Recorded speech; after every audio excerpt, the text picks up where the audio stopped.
ሰላም ጤና ይስጥልን የተወደዳችሁ የደግቲው ቤተሰቦች እንደምን አላችሁ? በድጋሚ ተገናኝተናል ከትንሽ ጊዜ መጠፋፋት በኋላ። ለትንሽ ጊዜ ስለጠፋን እንግዲህ ይቅርታ እንጠይቃለን። ዛሬ የተገናኘ ነው አስገራሚ መረጃ ወደ እናንተ ለማድረስ ነው።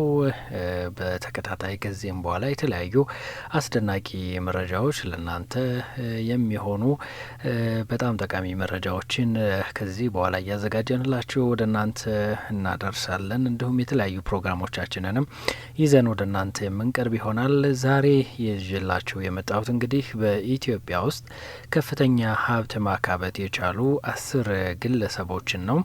ምናልባት በዚህ ዝርዝር ውስጥ እንግዲህ የምትገምቷቸው ሰዎች ሊኖሩ ይችላሉ። ነገር ግን አስገራሚ የሚባሉ እንግዲህ ስሞችንም ትሰማላችሁ በዚህ ዝርዝር ውስጥ የእነዚህን ግለሰቦች የሀብት መጠንና እንደዚሁም ደግሞ ሀብቱን ያካበቱበትን ስራቸውንና የሀብት ምንጫቸውን እንደዚሁ እያነሳን ቆይታ እናደርጋለን። አብራችሁን እንድትቆዩ እንጋብዛችኋለን። በቆይታችሁ ደግሞ ደግቲዩብን ሰብስክራይብ ማድረግ እንደዚሁም በኮመንት ሀሳባችሁ እንድትገልጹልን እንጠይቃችኋለን። መልካም ቆይታ። በ10ኛ ደረጃነት በዚህ ዝርዝር ውስጥ የምናገኛት እንስት ነች። ቤተልሔም ጥላሁን አለሙ ትባላለች። ቤተልሔም ጥላሁን በተለይ የምትታወቀው ሶል ሬቤልስ በተባለ የጫማ ምርቷ ወይም ደግሞ የጫማ አምራች ካምፓኒዋ ነው ማለት ነው።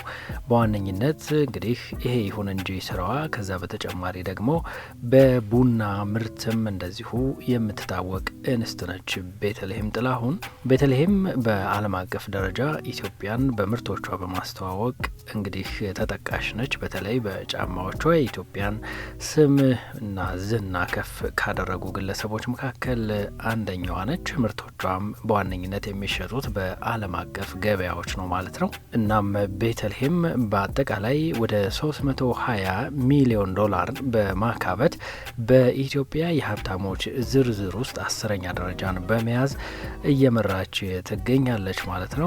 ይቺ እንስት በኢትዮጵያ ውስጥ ከፍተኛ ዝና ካላቸው ስራ ፈጣሪዎችና በተለይም ደግሞ ትልቅ ሀሳብን ወደ እውንነት በማምጣት ቢዝነስን መመስረት የቻለች በዚህም ደግሞ ሀብት ማካበት የቻለች በመሆኗ በብዙዎች ዘንድ ተወዳጅነትን ወይም ደግሞ ትልቅ አድናቆትን ማግኘት የቻለች ነች ማለት ነው። ፍልቅልቋ ቤተልሔም ጥላሁን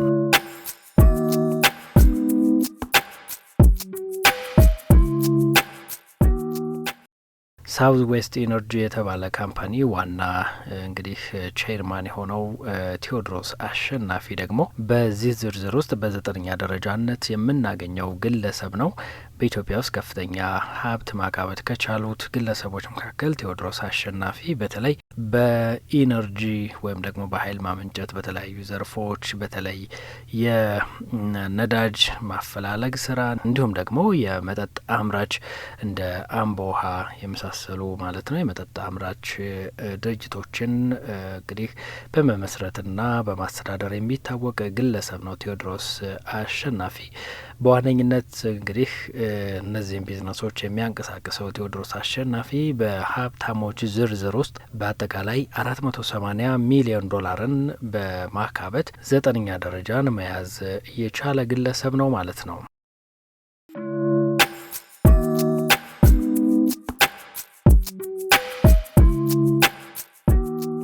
ሌላኛዋ ቀጥዬ ማነሳት እንስት ደግሞ በኢትዮጵያ ውስጥ በተለይ በኮንስትራክሽን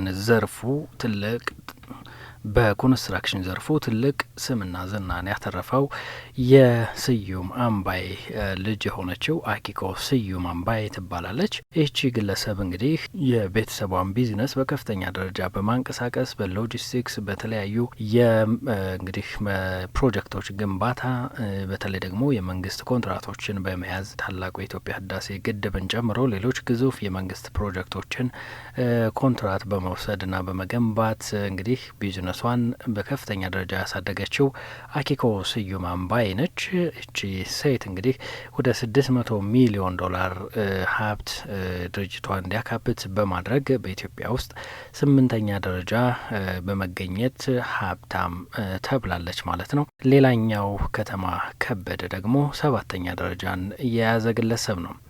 ከተማ ከበደ በተለይ በኬኬፒኤልሲ በተባለው ድርጅቱ አማካኝነት የኢምፖርትና ኤክስፖርት ስራዎችን በመስራት የሚታወቅ ግለሰብ ነው። እንግዲህ በዚህ ኬኬ ፒኤልሲ በተባለው ድርጅቱ በተለይ የግብርና ምርቶችን ኤክስፖርት በማድረግ የሪል ስቴት ስራ ላይ በመሳተፍ እና በአጠቃላይ በተለያዩ ዘርፎች ላይ እንግዲህ በመሳተፍ ወደ 700 ሚሊዮን ዶላር ሀብት ማካበት የቻለ ሲሆን በኢትዮጵያ የሀብታሞች ዝርዝር ውስጥም ደግሞ 7ኛ ደረጃን መያዝ የቻለ ነው።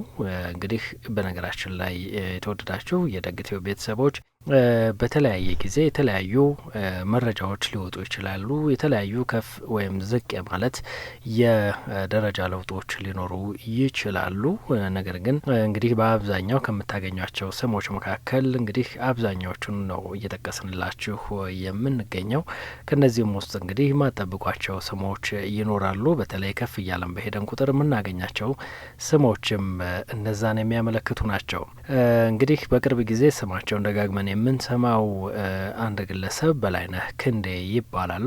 እኚህ ግለሰብ በተለይ በላይነህ ክንዴ ግሩፕ በመባል የሚታወቀውን ድርጅት በዋና ስራ አስፈጻሚነት በመምራት ላይ የሚገኙ ናቸው። በአሁኑ ወቅት በተለይ ይሄ ድርጅታቸው ደግሞ ቡና ኤክስፖርት በማድረግ የተለያዩ ግብርና ስራዎች ላይ በመሳተፍ እንግዲህ በምግብ ዘይትን ጨምሮ በሆቴልና አገልግሎት ዘርፍን በመሳተፍ የሚታወቁ ናቸው። ከዛ በላይ ደግሞ በቅርብ ጊዜ ውስጥ በስፋት እየሰሩበት የሚገኙት የመኪና መገጣጠም ስራ፣ አሁን ደግሞ በተለይ የኤሌክትሪክ መኪኖችን የመገጣጠም ስራ ዋነኛው እንግዲህ የቢዝነሳቸው ሆኖ ነው የቀጠለው ማለት ነው። በዚህም መሰረት እንግዲህ 750 ሚሊዮን ዶላርን በሀብት በማካበት እንግዲህ ወደ 6ኛ ደረጃ ላይ የሚገኙ ግለሰብ ሆነው እናገኛቸዋለን። በላይነህ ክንዴ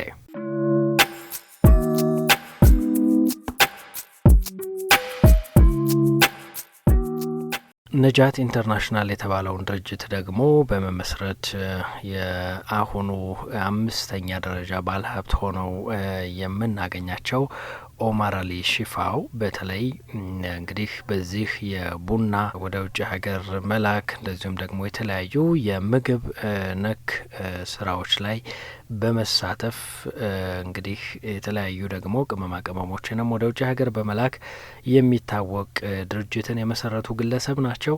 እኚህ ግለሰብ እንግዲህ ወደ 800 ሚሊዮን ዶላር ሀብት በማካበት በአሁኑ ወቅት በኢትዮጵያ ውስጥ ከፍተኛ ሀብት ካካበቱ ግለሰቦች መካከል በ5ኛ ደረጃነት የሚቀመጡ ናቸው። ቢዝነሳቸው አሁንም የቀጠለ ሲሆን በተለይ በልጃቸው የተሰየመውን ቢዝነስ እንግዲህ ልጃቸውን በማንቀሳቀስ አሁንም ስራቸው በስፋት የቀጠለና የሀብት መጠናቸውም እየጨመረ ያለ መሆኑን ነው መረጃዎች የሚያሳዩት።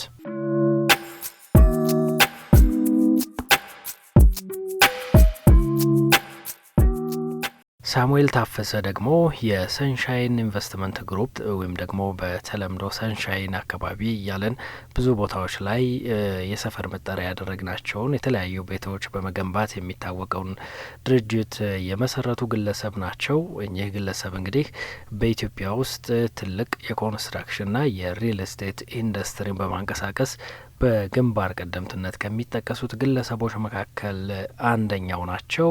በሆቴል በአፓርትመንትና የተለያዩ ደግሞ ፕሮጀክቶችንም በመስራት ይታወቃሉ። እኚህ ግለሰብ እንግዲህ በአንድ ወቅት ሲናገሩ ከጋዜጣ አዟሪነት የጀመሩ እንደነበርና በተለይም ደግሞ ፈረንጆቹ ሰልፍ ሜድ እንደሚሉት በራሳቸው ጥረት እንግዲህ ከፍተኛ ደረጃ ላይ መድረስ የቻሉ ግለሰብ እንደሆኑ ከራሳቸው አንደበት ሲናገሩ የተደመጡበት ጊዜ ነበረ። ሳሙኤል ታፈሰ እንግዲህ በአሁኑ ወቅት ወደ 1.6 ቢሊዮን ዶላር የሀብት መጠንን በማሰባሰብ 4ኛው ከፍተኛ ባለሀብት መሆን ችለዋል ማለት ነው በኢትዮጵያ ውስጥ።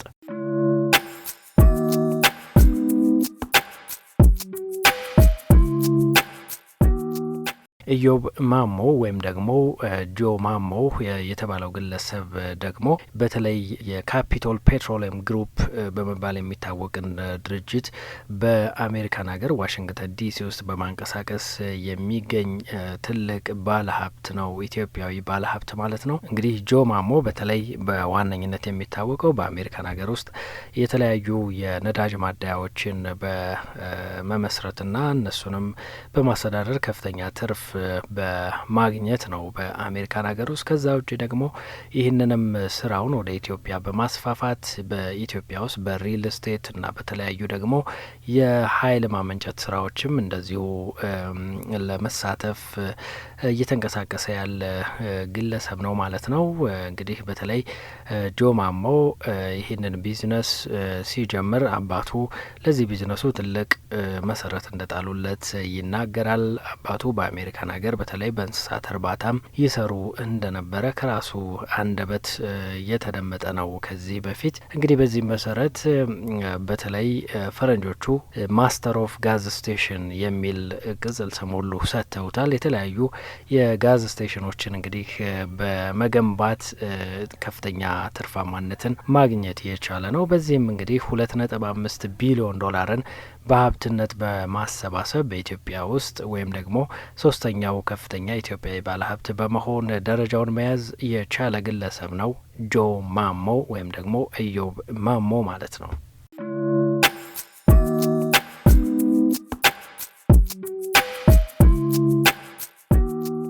አሁን ከዚህ ቀጥዬ የምጠራው ስም ደግሞ ብዙዎቻችሁን ሊያስደንቃችሁ ይችላል። ከዚህ በፊት እኚህ ግለሰብ በተለይ በአንድ ቃለ መጠይቅ ላይ እኔ የምኖረው ከዚህ በፊት በመንግስት ደሞዝ ነበረ፣ አሁን ደግሞ በጡረታ ነው የምኖረው፣ አንዲት ሳንቲም ከዛ ውጭ የማገኝ ሰው አይደለሁም፣ እኔ ቢያስፈልገኝ ጉልት ድረስ ወርጄ መስራት እችላለሁ ሲሉ የተደመጡ ግለሰብ ናቸው። እኚህ ሴት ከዚህ በፊት የኢትዮጵያ ቀዳማዊት እመቤት የነበሩ የቀድሞው ጠቅላይ ሚኒስትር መለስ ዜናዊ ባለቤት የነበሩት አዜብ መስፍን ናቸው። አዜብ መስፍን በኢትዮጵያ ውስጥ እንዴት የባለ ሀብትነትን ሁለተኛ ደረጃ ሊይዙ ቻሉ የሚለው ብዙዎችን ሊያነጋግር ይችላል። ነገር ግን መረጃዎች የሚያሳዩት እኚህ ግለሰብ በተለያዩ ቢዝነሶች ላይ እንግዲህ ሼሮች እንዳላቸውና እነዚሁ ደግሞ ድርሻዎች በተለይ ያላቸው የሀብትነት መጠን ወደ 4 ቢሊዮን ዶላር ያህል የሚደርስ መሆኑንና በኢትዮጵያ ውስጥም ብዙዎቻችሁ